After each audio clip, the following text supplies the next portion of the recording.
and welcome to Cox's Picks, and today the postman dropped off something special for me. Now, you may or may not have already guessed that I was the person that Nick was speaking to when he was trying to figure out who he could get to try and solve oh dear, his rusty 662. Now, for those that don't know, a 662 is the same form factor as a Squire 660, except it's only got two levers in there, and the idea behind it is that the two levers are less likely to fail when out and exposed in the weather, and unfortunately this one has got a few problems. So what we're going to do is we're going to try and sympathetically, first off we need to just get the key out. I know Nick was expecting me to pick it, but not yet. Right, so some interesting markings on the ski.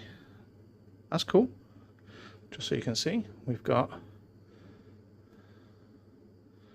there's where it was made. That's kind of cool. Unusually, it's a piped version. So now he's told me that one of the keys works and one of them doesn't, and it feels a bit rough around the edges, and I found the key that worked, so that's a good start. But yep, there is a definite grime inside. So I think the first thing that we need to do is a quick soak in the jewelry cleaner, so it's going to get hit hard and fast, and hopefully that'll get rid of all the crud that's built up inside. When you're doing this, the idea is that you don't put the keys in any chemicals because you need them to stay the same profile. I can see why that key doesn't work. That's actually worn down quite a bit. So if you look, the throw on this key is a lot shallower, so this key probably never work again, and this key was probably the spare. Right. Yeah, you don't put them in or mix them in chemicals because you don't want any damage to the key bitting. Inside here we've got brass levers, so the chemicals that I'm going to be using on this one is mostly going to be a bit of like WD-40, and that's going to be trying to get the internals whilst it's being aerated. And then externally I'm going to use some Evapo Rust, right, which will work really well on this area, but it will leave the brass alone. So I'm going to go off camera and I'm going to give this a tickle right in the jewelry cleaner and then see how well it behaves. Okay, so we've just spent the last hour in a sonic bath, or the jewelry cleaner as you could sometimes refer to it. Let's see how we're doing. So this is the key that worked first time, so it is open because you always do the cleaning once it's in the open state. And it goes, let's lock it, open it, and now we are pretty much smooth as silk, which is kind of cool. And the spare key, the one with the shallow bolt. Let's see, does this one now work? And there we go. Open, locked, open, locked. Now the bolt on throw on this part of the key is shorter, so the fact that it's now working is kind of cool, but at the same time this is going to be our main key, because now listen to that, that is going nice and smooth, and yes, it still looks honking inside, and we are slowly eroding some of the rust that's on it. So I thought to myself, if we look at the back, that's coming pretty clean. Can't have one side clean, one side dirty, so it's definitely going to take a soak in the Evapo Rust. So let's put that in overnight and see what happens. Okay, welcome back. So we've had a soak, we've had a quick scrub, and we're looking a little bit better. I'm not quite sure if I can get much of this rust out because it's not surface anymore, it's deep rooted. Same as this bit on the sides.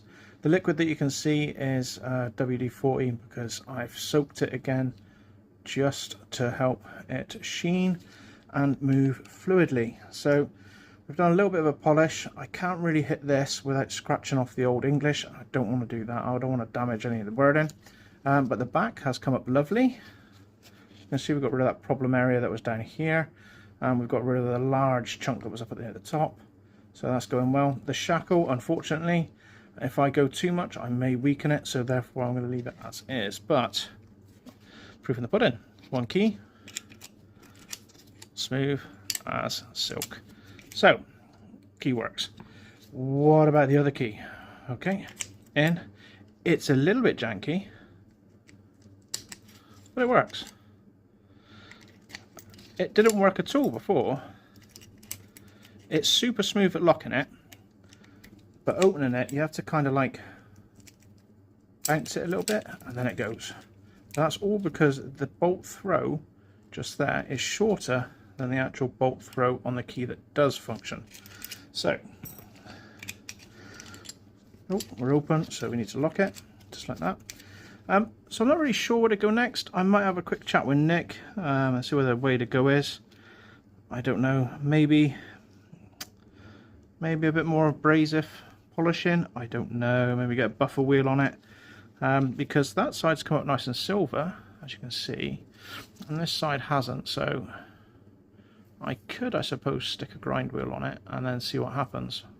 But anyway, I need to have a chat with Nick because it's his lock. Me personally, I would stop here, probably clean up this bit, get rid of all the residue, try it out, and then stick it in the collection because these bits tell a story and it now functions. But it all depends what Nick says. So I'll go back to you. Okay, I had a wonderful phone conversation with Nick, and basically I lied to him about what I was going to do. So in essence, I've got rid of all the rust now because it annoyed me that it was there, apart from this little patch up here, and I don't want to go anymore because there's a possibility that I'll take off the top lacquer. I've also gone around the sides, so lovely. That's all come up beautiful, just like so. I have left the shackle alone because I don't really want to damage that because that will ruin the lock. And then on the back you can see that we now have crystal clear writing and the drain hole is clear of all the rust. So how does it function?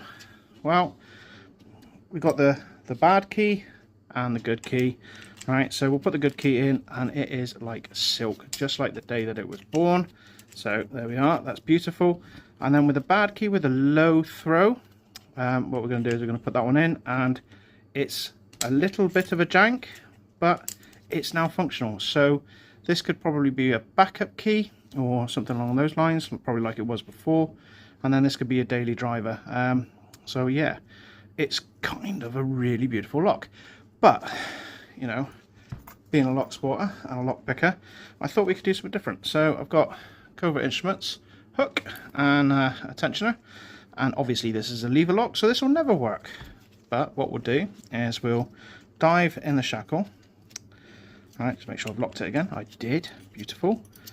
All right, so we're going to go into the back of the shackle, and we're going to reach down and feel for the bolt. I think I've got it. All right, and what we're going to do is we're going to use our hook, and we're going to dive on this side of the key post and aiming around about here, and we're looking for those two levers whilst leaning against this, providing some tension.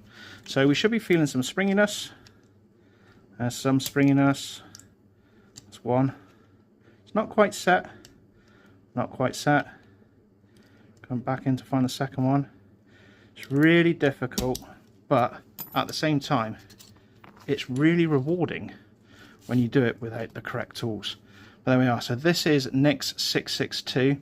It's absolutely beautiful. I enjoyed working on it. So if you're not a subscriber to Nick's Picks, please do give him a follow. He is what I would call an eclectic mix of locks. So you've got lock pick tumblers all the way down to lever locks, and he's just started featuring all the Squire locks through the ages. So if that's something that fancies you, tickles your fancy, give it a shout, give it a look, give him a like, give him a follow, all that wonderful stuff. But until the next lock that comes along and needs rescuing, I'll see you in the next video. Goodbye.